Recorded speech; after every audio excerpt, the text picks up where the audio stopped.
Estoy contento de poder estar acá. Como Luchito les había comentado, yo conozco a varios, sé que varios me conocen, pero a lo mejor hay varios que no, así que me presento, soy Brian, soy pastor de la Iglesia Gracia y Verdad en Villa Alemana, que es una plantación de esta Iglesia Unión Cristiana, y Carlitos está allá en este momento, ya debe estar empezando también el sermón, así que contento de poder estar acá. Y yo sé que ustedes están viendo una serie de la carta a los Efesios, ¿sí? Estoy con la información correcta. Y vamos a hacer un paréntesis entonces, contarles que nosotros estamos haciendo una serie también del Evangelio de Marcos.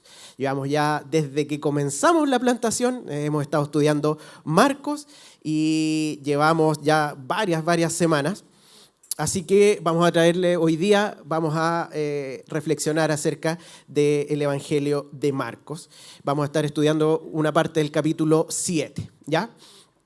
Y contarles también, o más que contarles, me voy a tomar del Día del Padre hoy día para que reflexionemos en un ejemplo, en una ilustración que nos va a servir también para el resto de la predicación. Muchos de los que estamos acá somos padres, ¿sí? Y hay varios que también tienen la bendición de tener más de un hijo.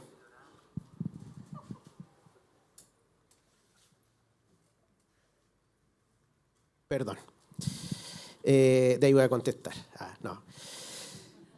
Entonces, vuelvo a la ilustración. Nosotros tenemos, hay varios padres acá, yo mismo soy padre de mi chiquitito, tengo un hijo, pero muchos sabemos que los padres aman a sus hijos, ¿cierto? Tremendamente. Y ese amor, aunque es el mismo amor para los diferentes hijos, vemos que a veces se expresa de forma diferente con los diferentes hijos. No porque se quiera hacer deliberadamente alguna diferencia, sino que porque los mismos hijos son diferentes. Incluso si tenemos un solo hijo, el mismo hijo, nuestro amor se va a expresar diferente de acuerdo a las diferentes circunstancias, ¿cierto? Es decir, por ejemplo, si nuestro hijo está enfermo, ¿cierto? Hoy día andan muchos virus, mi hijo está enfermo.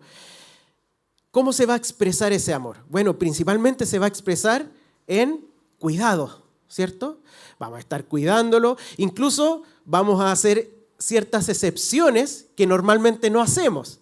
Por ejemplo, ya que coma más de esto, uno lo va regaloneando, ¿cierto? No va al colegio, a lo mejor porque son cosas que uno hace para protegerlo. Y ese amor en ese momento se expresa así, bien protegido, a lo mejor pasa más tiempo, qué sé yo, viendo tele porque no puede salir.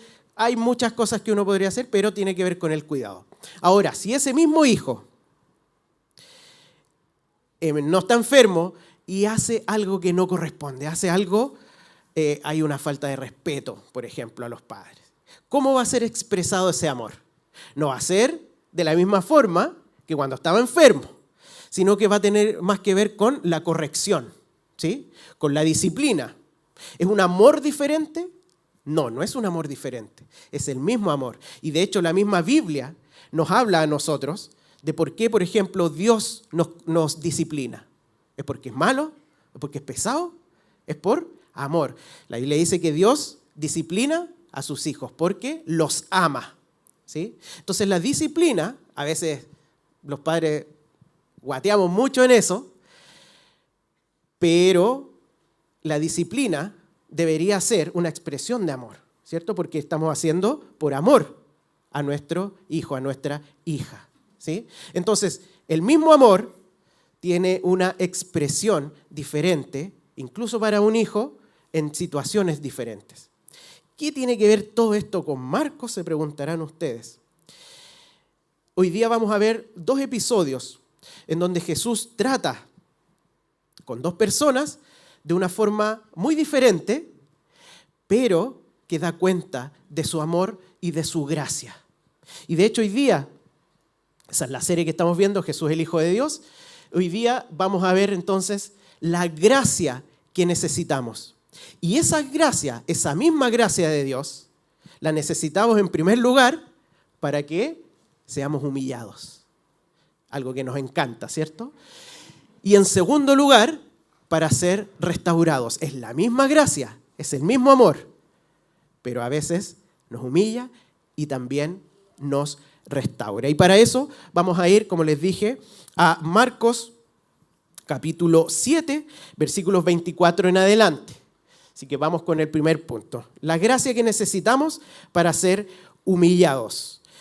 Dice, levantándose de allí, se fue a la región de Tiro y entrando en una casa no quería que nadie lo supiera, pero no pudo pasar inadvertido, sino que enseguida, al oír hablar de él, una mujer cuya hijita tenía un espíritu inmundo fue y se postró a sus pies.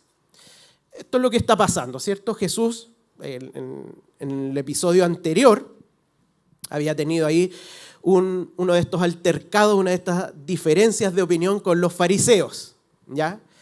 Una de estas pocas que tuvo con los fariseos.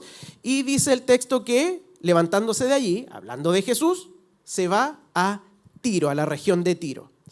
¿Cuál es lo importante de saber dónde está Tiro? Es que Tiro es una región que no es judía, ¿sí? No está dentro de los límites de Israel, por lo tanto había gente ahí que era gentil. Gentil quiere decir no judío, ¿sí? No que eran muy gentiles en su trato, sino que no son judíos, ¿ya? Gentil es un no judío. Entonces dice que Jesús se va a esta región y tenía un objetivo él. Él quería, como diríamos en buen chileno, pasar piola, ¿sí? Quería ir a esa región y pasar desapercibido, porque estamos en el capítulo 7, él ya era bastante famoso y cuando él iba a los diferentes lugares la gente salía y le pedía, lo seguía, escuchaba sus enseñanzas, le pedía milagros y dice en unos textos, aquí mismo en Marcos antes, que muchas veces hasta que lo apretujaban no lo dejaban tranquilo, no podía avanzar, ¿sí? Entonces él se va, ¿cierto? Probablemente quería tener un tiempo de oración, quizás dedicarse más a los discípulos, pero dice Marcos, ¿qué cosa? Que no pudo pasar desapercibido. ¿Por qué? Particularmente, al oír hablar de él, es decir, cuando él llega, la gente nota que él llega y empiezan a hablar, oye, llegó Jesús y una mujer cuya hijita tenía un espíritu inmundo fue y se postró a sus pies. ¿Qué es lo que pasó? Quería pasar desapercibido, no puede, su llegada es notada y es comentada hasta los oídos de una mujer que tiene un problema, que tiene una dificultad. ¿Cuál es esa dificultad? Que su hijita, ya esta palabra hijita nos da a entender que es una niña pequeña, tiene un espíritu inmundo. Ahora, hoy día vamos a ver una expulsión de demonio y una sanidad. Pero no son las primeras en este libro. Entonces Marcos, y es importante todo esto, Marcos no nos está enseñando solamente que Jesús podía expulsar demonios y podía sanar. Eso, si ustedes leen de ahí para atrás, ya estaba claro. Marcos ya nos lo ha explicado y de hecho trata el tema de la autoridad. Entonces, ¿por qué Marcos sigue dando estos episodios que son muy parecidos quizás a otros? Porque además de confirmar esto, que Jesús tiene el poder y tiene la autoridad sobre el mundo espiritual y sobre las enfermedades, también nos quiere detallar este encuentro personal con esta mujer. Nos quiere dar más información acerca de quién es Jesucristo, ¿sí? Entonces es importante. Esto es importante cuando nosotros leemos, por ejemplo, y vemos, acá hay otra expulsión de demonios, ya leí como 3, me la voy a saltar. No, ¿cierto? Hay algo específico que el autor, en este caso Marcos, además del evento mismo, nos quiere detallar acá. Entonces, ese es el escenario, ¿cierto? Y ella se postra a sus pies, ¿sí? Se postra a sus pies y hasta ahí vamos. La mujer era gentil, ¿ya? Estamos en un territorio no judío, la mujer era no judía. sirofenicia de nacimiento, y le rogaba que echara fuera de su hija al demonio. Obviamente, ¿cierto? La petición era que echara fuera a este demonio. Pero hay cosas que Marcos quiere que sepamos de esta mujer. Marcos podría haber relatado simplemente: estaba Jesús, llegó una mujer que tenía una hija con espíritu inmundo, Jesús, porque al final la echa, o sea, echa al demonio, ¿sí? ¿Por qué no la hizo cortita Marcos? Porque quiere que entendamos. Para él es importante que nosotros sepamos que es gentil y que rogaba, ¿sí? Y esta frase de rogaba no es rogó una sola vez, sino que es rogaba insistentemente, ¿sí? Rogaba insistentemente, una y otra vez, perseverantemente. Ahora, esto nos dice algo con respecto a la actitud de Jesús. Nos dice que Jesús no hizo al tiro este milagro. Porque si lo hubiese hecho al tiro, ella no rogaría insistentemente. Ella hubiese dicho: Jesús, tengo una hija con un espíritu inmundo. Ya, no te preocupes, ándate para tu casa, ya está todo listo. No hubiese sido necesario rogar insistentemente. Sin embargo, esto es lo que Marcos nos dice: y le rogaba, ¿cierto? En la figura es insistentemente. Y ahí uno dice: bueno, Jesús, ¿por qué Jesús? ¿Por qué no tomaste en consideración al tiro? Como diríamos, ¿cierto? No la pescó al tiro. Siguió caminando, parece, o siguió en su objetivo de pasar desapercibido. Y en esta misma línea vemos lo que Jesús le dice, ¿sí? Y es bien interesante. Y él le decía: deja que primero los hijos se sacien, pues no está bien tomar el pan de los hijos y echarlo a los perrillos. Si eso hubiese pasado hoy día, la mujer sirofenicia hubiese sacado su celular, le hubiese dicho: repite lo que me dijiste. Lo hubiese grabado y lo hubiese subido, hubiese funado a Jesús. Eso es lo que hubiese intentado hacer. Porque ¿cómo se le ocurre decirle esto? ¿Sí? ¿Está siendo Jesús ofensivo con ella? ¿Está siendo, lo está insultando, está siendo violento hacia ella? La verdad es que uno sabe que Jesús no es así, ¿sí? Pero el acto mismo nos podría decir: oye, Jesús, ¿por qué haces esto? ¿Por qué simplemente, y si al final lo vas a hacer igual, ¿por qué no lo haces nomás? ¿Por qué le dices esto? Entonces es importante, estos detalles son importantes. El autor quiere que el lector, en este caso nosotros, sepamos esto. Hay algo que debemos aprender de Jesús y de esta mujer. ¿Qué es lo que está diciendo acá? Bueno, aquí para entender un poco también el tema de los perros, ¿cierto? En esa época, en ese lugar, más salvajes de lo que son ahora, pero el concepto que ocupa el término habla de perrillos, ya haciendo alusión probablemente y de todas formas a estos perros domesticados que están en la casa, y por la figura también, porque dice, oye, la comida es de los hijos, ¿sí? No, ¿cómo le voy a dar la comida de los hijos a los perros que están acá, están en la casa? ¿Sí? Y ocupa esta frase perrillo, donde probablemente habla acerca de un perrito más joven, un perro cachorro, ¿ya? Que estaba dentro de ese hogar. Ahora, cuando nosotros conversamos y alguien nos trata de perro, ¿cierto? En un contexto también uno dice buena perro, ¿cierto? Pero ese es otra instancia. Pero si hay una discusión y alguien trata a alguien de perro o de perra, no es así como que, ya me dijo algo, no, ¿sí? Entonces, pero este no es el sentido. Nosotros sabemos que Jesús no le insulta, ¿sí? Él está armando, él está explicándole algo a través de una parábola, de una ilustración, ¿sí? Hoy en día quizás nos cuesta esto de los perritos y de la distinción entre un perrito con un hijo, porque hoy día, fíjense ustedes, hay mascotas que a veces toman el mismo lugar que los hijos, ¿sí?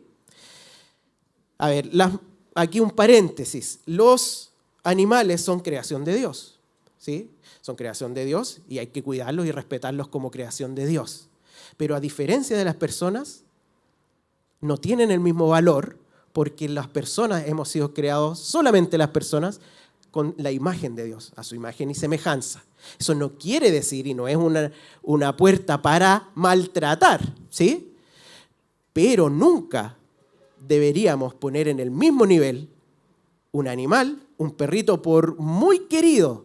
Uno quiere mucho a sus mascotas, sin duda, pero no está al mismo nivel que un ser humano y que un hijo, ¿sí? Solamente los seres humanos somos creados a imagen y semejanza. Cierro paréntesis.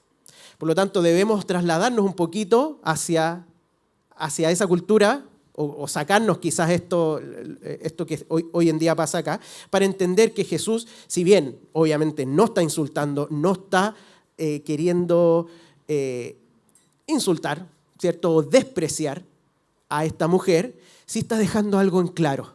Y si sacamos incluso la figura de esto de animal, ¿cierto? Podríamos incluso decir, oye, pero ya, entiendo la figura, pero Jesús igual está siendo discriminatorio, po. Porque está haciendo la distinción entre judíos y gentiles, ¿sí?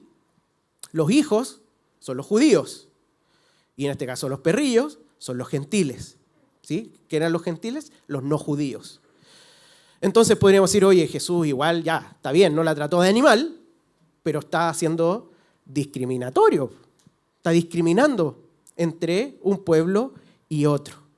Y la verdad es que sí está haciendo una diferencia, ¿sí? Está haciendo la diferencia, está diciendo, lo que yo traje, lo que yo tengo, quién soy yo, en este caso, ¿cierto? ¿Es para quiénes? Para los hijos. Entonces, yo no puedo dar lo que es de los hijos, se lo puedo dar a los gentiles. Lo que es para los judíos, yo no se los puedo dar a los gentiles. Pero hay algunas sutilezas importantes acá, pero ese es el sentido en general, ¿sí? Ese es el sentido en general. ¿Y cuál es la distinción? Hoy día para nosotros es difícil también hacer estas distinciones porque hoy y en esta época, incluso cristianamente, ¿cierto? Judíos y gentiles, si el Señor es nuestro Señor, da lo mismo, somos todos pueblos de Dios. Pero en ese momento, ¿cuál era la diferencia entre un gentil y un judío? Y aquí me quiero pedir ayuda a Juan. Cuando Jesús se encuentra con la mujer samaritana, hay una parte que les dice, nosotros adoramos lo que sabemos, ustedes lo que no saben, ¿sí? A los samaritanos tenían como libro el Pentateuco, ¿sí? Sin embargo, al pueblo judío le había sido entregado, era el pueblo escogido, le había sido dada la revelación. Ellos adoraban de forma imperfecta y como conocemos el pueblo judío, pero ellos adoraban al verdadero Dios y esperaban al Mesías. Los pueblos de alrededor, los gentiles, no esperaban al Mesías, ¿sí? Eran paganos, adoraban a otros dioses, politeístas, con rituales que implicaban muchas cosas que vemos ahí en el Nuevo Testamento, que los autores escriben en contra de ellas. Entonces no era simplemente, oye, es por tu nacionalidad, porque a mí me gustan más de esta nacionalidad y no los otros. No, tenía que ver con algo muy importante. Le estaba diciendo, tú eres gentil, eres pagana, ¿sí?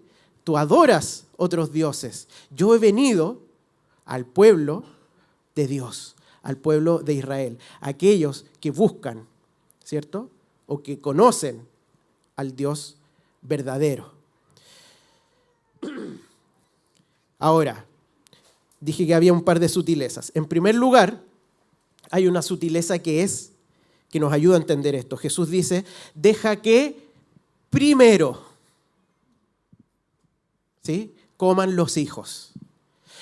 Y aquí vemos un orden. Hay un orden en el ministerio de Jesús, sin duda. Jesús no llegó no llegó a Chile, no, cuando vino no vino para acá, vino a Israel, al pueblo, ¿cierto? Pero eso no quería decir, ese orden no quería decir exclusividad, no excluye a los gentiles, sino que de hecho parte de todo eso era la incorporación de los gentiles al pueblo de Dios. Por eso que después los autores escriben que ya da lo mismo si eres judío o gentil, aquí lo que importa es la fe en Jesucristo, ¿cierto? Pero fue prometido al pueblo de Israel y él llegó ahí. Él se encarnó como un judío.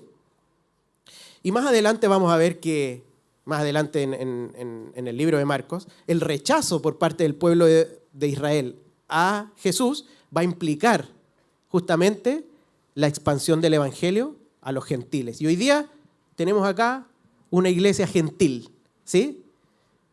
Entonces no es que Jesús esté diciendo esto, si eres gentil nunca vas a poder. No es ese el sentido. Hay un orden, y es el orden que él estaba llevando. Él estaba haciendo el ministerio en Israel, pero iba a venir, ¿cierto? Iba a ser presentado. El mundo gentil iba a disfrutar de Jesucristo. Ahora, fíjense en la respuesta. La primera frase es muy importante. Es cierto, Señor. Ella no dice, no discute. Ella no dice, ¿sabes qué? No, esto no puede ser así. Ella no se ofende, nada. Ella reconoce y dice, es verdad, no soy judía. Es verdad, ese orden es el correcto. Es verdad. Primero, tienes que darle de comer a los hijos. Es verdad que tu gracia debe ser para ellos primero. Sin embargo, ¿qué dice? Es tanta esa gracia que hasta los perrillos comen hoy día de lo que cae de esa mesa. Una migajilla, una migaja, un poquito de esa gracia, me basta, es suficiente, ¿sí? Para lo que ella estaba pidiendo. Está ahí el versículo. Es interesante, varias cosas. En primer lugar, ella entiende lo que Jesús dice. Hasta acá, si uno mira para atrás en el Evangelio de Marcos, nadie había entendido alguna de sus parábolas sin ser explicada por Jesús mismo. Sin embargo, ella lo entiende perfectamente y reconoce, sí, es verdad, yo no soy judía. No tengo nada en mí que me haga merecedor de lo que yo te estoy pidiendo, merecedora. No soy judío, no puedo exigirte, pero sin embargo te pido porque conozco o creo que tu gracia es tan grande que va a chorrear para abajo la mesa, por decirlo de alguna manera, ¿sí? No lo está diciendo de esa forma. Pero ella ocupa esa misma parábola que él ha dicho y dice, pero los perrillos comen de las migajas que sobran de los hijos, ¿sí? Y es tremendo. ¿Y cómo interpreta, cómo recibe esto Jesús? Dice, y él le dijo, por esta respuesta, vete. El demonio ha salido de tu hija. Cuando ella volvió a su casa, halló que la niña estaba acostada en la cama y que el demonio había salido. Jesús lo hizo simplemente con una palabra, ¿sí? Ni siquiera tuvo que ir hacia allá. Jesús es todopoderoso, Él es Dios. Jesús, si lo ibas a hacer igual, ¿por qué le dijiste esto que podía ser duro y porque era lo que ella probablemente necesitaba en ese momento? ¿Sí? Jesús aprovecha todos los encuentros con estas personas. Es muy importante detenernos en estos encuentros bipersonales, ¿cierto? Con estos suplicantes que algunos le llaman aquí en Marcos. Jesús, en cierta forma, la humilla, no en un sentido despectivo, sino que la hace consciente de quién es ella y de lo que está recibiendo. ¿Sí? Hoy día, para nosotros, y eso genera, ¿qué es lo que brilla en ella? es su fe, ¿cierto? Él le dijo, por esta respuesta, por lo que acabas de decir, ya te fue hecho. ¿Sí? Hay todo un contexto de la fe también en estos encuentros con Jesús de las otras personas. Esta respuesta da cuenta de esa fe, que es el mismo Señor el que la pone en nosotros. Pero necesitaba eso, necesitaba escuchar eso. Y hoy en día nosotros también necesitamos escuchar esa fe, esa gracia. Esa gracia que nos humilla. Nuevamente, no de una forma despectiva, simplemente para quedar en el suelo, igual quedamos en el suelo, pero simplemente a lo que quiero es que no se necesita aumentar más para ponernos en nuestro lugar y que eso nos humille, ¿sí? Hoy día no nos van a decir a nosotros, oye, pero tú eres gentil, no eres judío. La gracia de Dios hoy día nos recuerda qué cosa, quiénes somos. ¿Y somos pecadores. Pecamos. Entonces, la gracia de Dios que necesitamos es una gracia que nos recuerda que somos pecadores, que no merecemos, que no tenemos nada en nosotros para merecer la bondad de Dios. Eso no nos excluye de pedirlo. Y eso es lo bonito. Porque ella, aunque recibió eso, dijo, sí, es verdad, y siguió pidiendo. No se ofendió. ¿Sí? Quizás hoy día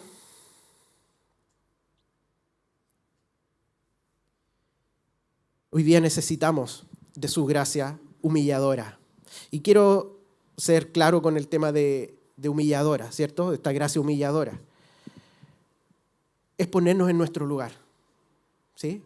Porque lamentablemente en nuestro pecado tendemos a subirnos donde no estamos, ¿sí? Y pensar que Dios debe bendecirnos por lo que hacemos o por lo bueno que hacemos. El Señor muchas veces va a obrar en nosotros, humillándonos, diciéndonos, por ejemplo, ¿sabes qué? No eres una buena madre, no eres un buen padre. Y eso es tremendo. Porque probablemente estos aspectos, y quizás otros que podemos hablar, son de estos que nos aferramos mucho.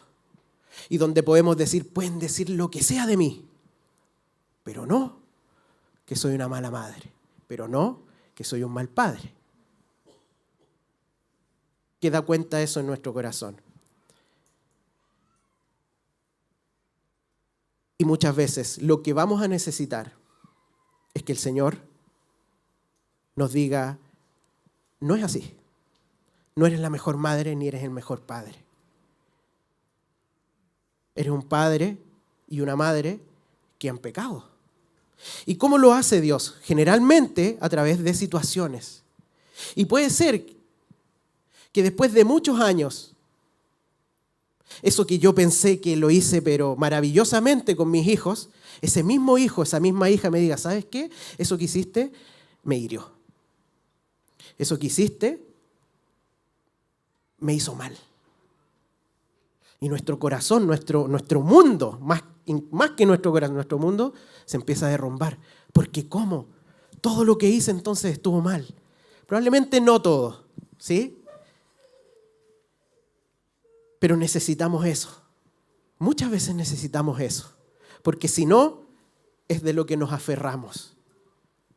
Para decir, mira, yo me he equivocado en muchas cosas, pero esta es aquí me sustento, esta es mi perlita.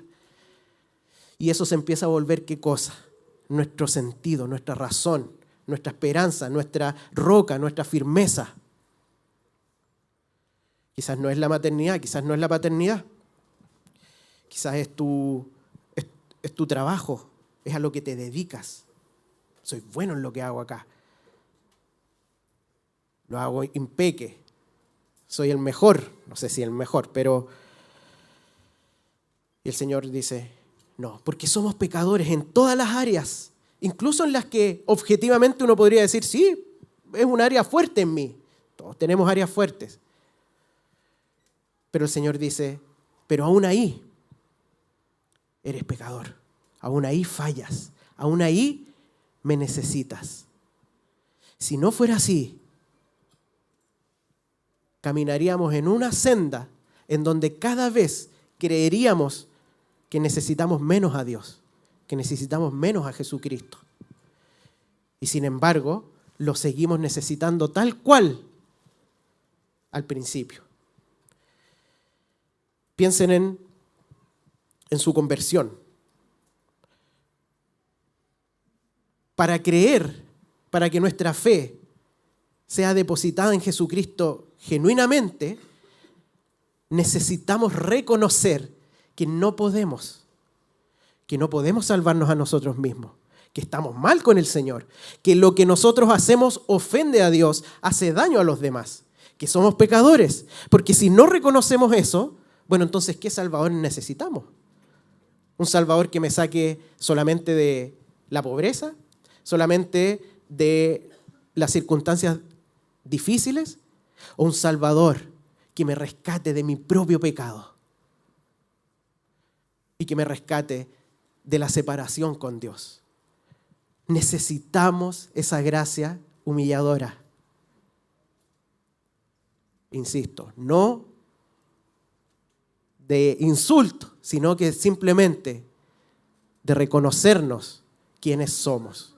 Y el Señor, a veces, en todas esas circunstancias que no entendemos por qué está pasando, es muy probable que el Señor nos esté diciendo: te estoy diciendo que eres un perrillo, una perrilla. ¿Sí? ¿Quién eres realmente? Para que se vea ahí nuestra fe en Jesucristo. Señor, necesito de ti, necesito de tu gracia. No puedo hacerlo, no puedo hacer nada. Yo no estoy diciendo que el Señor no obre, no recompense la obediencia. El Señor recompensa la obediencia, pero incluso eso es gracia. Porque si pesamos nuestros méritos, nuestras obras, siempre vamos a salir trasquilados. Siempre el pago de eso debería ser la separación de Dios. Por lo tanto, el Señor nos da, nos bendice la obediencia, bendice lo que hacemos. Cuando lo hacemos por Él y para Él, cuando hacemos buenas obras, las bendice. Pero eso es gracia. Por lo tanto, cuando nosotros nos ponemos exigentes con el Señor y le decimos: ya pues Señor, oye, todo este tiempo que te he servido y mira mi situación económica, mira mi situación familiar, mira lo que está pasando, no tenemos ese derecho, no lo tenemos. Porque si queremos que el Señor nos pague conforme a lo que hacemos, entonces no estaríamos acá. Sigue siendo gracia y es maravillosa. Lo que no quita pedirla. Porque la gracia de la gracia es que no es meritoria. No necesito ser súper bacán para recibir gracia. Y por más no bacán que sea, también la puedo recibir. Porque no tiene que ver con nuestros méritos. Todo esto es maravilloso. ¿Por qué? Porque Jesucristo nos da de su gracia y ahora, en vez de ser perrillos, somos hijos sentados a la mesa, porque Él se humilló a sí mismo. Esa humillación que nosotros deberíamos recibir, Él la recibió. Para que nosotros, los que deberíamos haber recibido eso, ahora comamos primero como hijos de Él, no por nuestros méritos. ¿Sí? Estamos ocupando la misma parábola que Él, ¿cierto? La misma ilustración. Somos hijos ahora, pero no por nuestros méritos, sino que porque Él tomó el lugar de nosotros y nos pone como hijos. Maravilloso. Necesitamos gracia que nos humille, pero esa misma gracia también la necesitamos para ser restaurados. No quedamos solo en el piso, todo lo contrario. El Señor nos restaura. Y vamos a ver este segundo punto que es un poco más corto. Versículo 31 dice, volviendo a salir de la región de Tiro, pasó por Sidón y llegó al mar de Galilea atravesando la región de Decápolis. Y le trajeron a uno que era sordo y que hablaba con dificultad, y le rogaron que pusiera la mano sobre él. Entonces Jesús, tomándolo aparte de la multitud, a solas le metió los dedos en los oídos y escupiendo le tocó la lengua con la saliva. Ya al tiro nos damos cuenta de que es muy diferente a cómo fue con la mujer sirofenicia, ¿sí? Nuevamente, sale de Tiro y está aquí en Decápolis. Decápolis es un lugar gentil también. Ya esto está todo cerca del norte de Israel, pero es gentil. Y le traen a uno, no es probable que sea gentil, y que era sordo y que tenía dificultad para hablar. ¿Y qué hace Jesús? Y esto también llama la atención. Recién acaba de expulsar un demonio a distancia, con una palabra que ni siquiera dijo, sal, ni siquiera le ordenó, sino que simplemente le dijo, ya, anda, ya está hecho. ¿Sí? Y ahora que hay una sordera, una dificultad para hablar, Jesús hace el medio ritual aquí. ¿Sí? Dice que mete los dedos en sus oídos, moja, ¿cierto?, con saliva la lengua, después levanta los brazos, mira hacia arriba. ¿Qué está haciendo Jesús? ¿Por qué lo hace así? ¿Lo hizo antes así? ¿Era una práctica? No. No lo vemos que lo hace de nuevo, ni antes ni después. ¿Por qué Jesús está haciendo eso?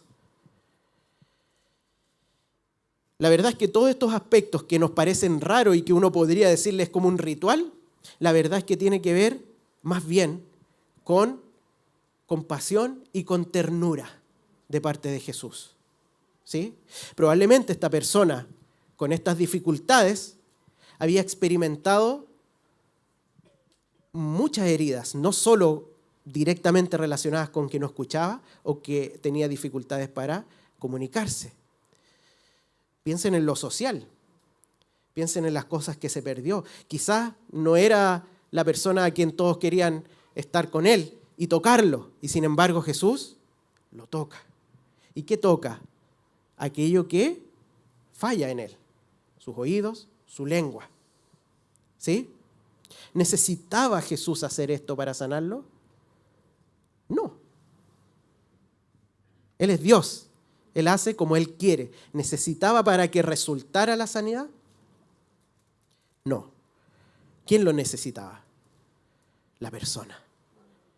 Él necesitaba que Jesús lo sanara de esa forma. ¿Sí? Entonces vamos entendiendo que como Dios, como Jesús trata con nosotros, es la forma, no para que la cosa resulte, sino que es la forma en que nosotros necesitamos que Dios trate con nosotros. Y no siempre lo entendemos y no siempre nos gusta. ¿Sí? Pero en este caso fue tremendamente compasivo y lo restaura.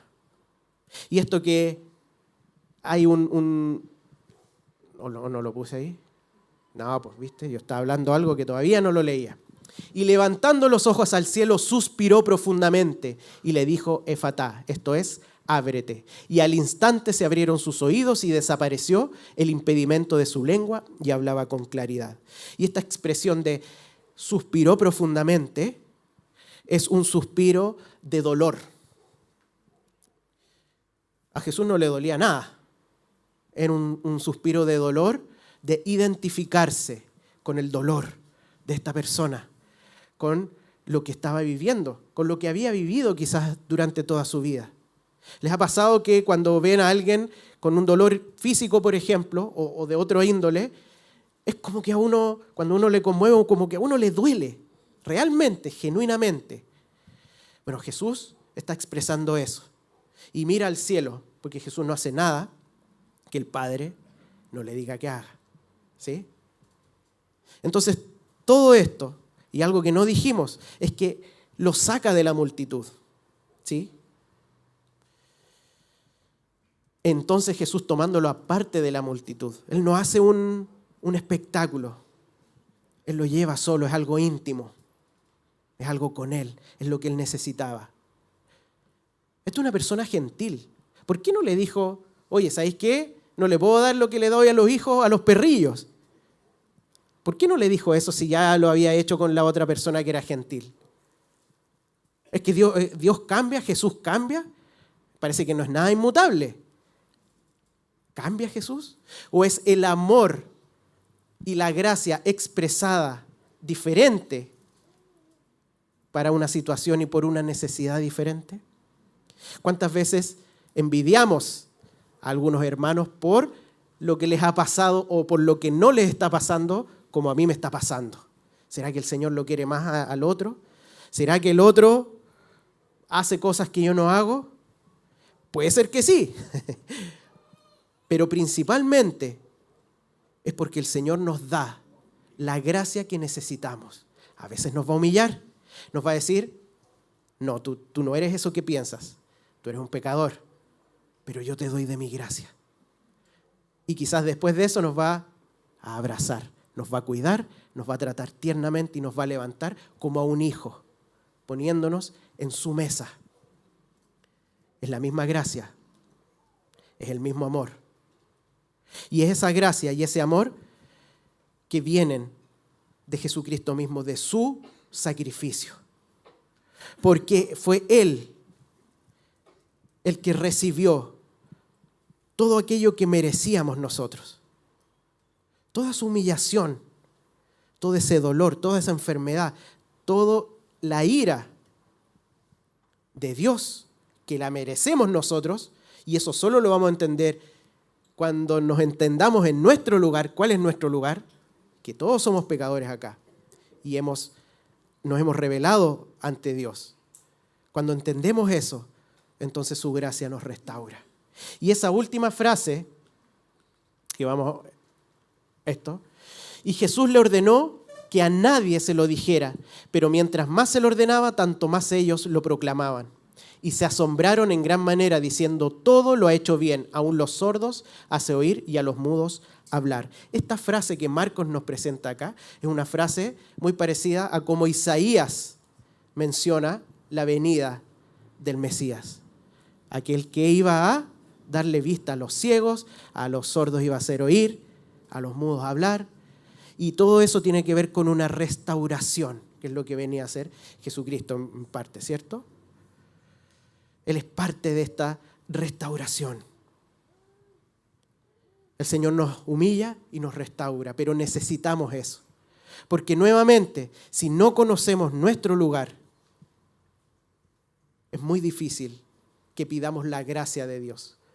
Porque cuando empezamos a confiar en nuestras propias capacidades y en quiénes somos y en lo que hacemos, lo que vamos a pedirle a Dios no va a ser gracia, va a ser justicia, porque lo estamos pidiendo en base a lo que hemos hecho, a quienes somos, porque la gracia no es meritoria. Por lo tanto, el Señor amablemente, amorosamente, como a estos hijos que vimos al principio, nos va a poner en nuestro lugar. No para dejarnos sin gracia, sino para que efectivamente podamos pedirle en fe la gracia que necesitamos. El Señor es maravilloso. El Señor nos cuida, somos sus hijos. Y si hoy día has venido acá y a lo mejor no conoces a Jesucristo y a lo mejor viniste a buscar una bendición, lo primero que el Señor va a hacer es que te va a humillar y te va a decir, tú eres un pecador, no puedes sin mí. Necesitas de mí, porque yo, como Jesucristo, ¿cierto?, pagó por nuestros pecados. Y desde ahí el Señor nos va restaurando, nos va levantando a tal punto de ser ahora estos hijos que nos sentamos a la mesa de Dios y recibimos plenamente, hoy día parcialmente por nuestro pecado, pero en la eternidad plenamente. Y vamos a estar ahí con el Señor, cenando cara a cara con Él. Así que ese es el ánimo hoy día, a que le pidamos al Señor, Señor, danos de tu gracia, danos de tu amor, restáuranos, entendiendo que muchas veces va a significar bajarnos para luego subirnos, ¿sí? En sus méritos, no en el nuestro. Y eso es algo verdadero para nuestra conversión, pero durante toda nuestra vida de cristianos. Así que si hoy día estás viviendo una dificultad, un tiempo que a lo mejor no entiendes bien qué es lo que el Señor quiere, quizás es esto. Quizás el Señor quiere que vuelvas a reconocer quién eres y que sueltes todo mérito que hay en ti. No porque sea malo hacer las cosas bien, sabemos que debemos vivir para Jesucristo, para su gloria, pero no como nuestra base, no como nuestra identidad y no como aquello por lo que el Señor nos debe bendecir. Vamos a orar. Señor, te agradecemos porque tu gracia es maravillosa, Señor. Porque tu gracia realmente nos da lo que necesitamos, Señor. Y eso es nuestra oración. Queremos pedirte hoy día que tú nos sigas dando aquello que necesitamos y que pongas en nuestro corazón, en nuestra mente, el entendimiento y poder decir, incluso en circunstancias difíciles, Señor, que realmente es lo que necesitamos en este momento, Señor. Ayúdanos porque nos cuesta mucho, pero sabemos que tú nos amas como hijos. Y si no fuéramos tus hijos, entonces tú no harías esto, Señor. Te agradecemos y lo pedimos en el nombre de Jesús. Amén.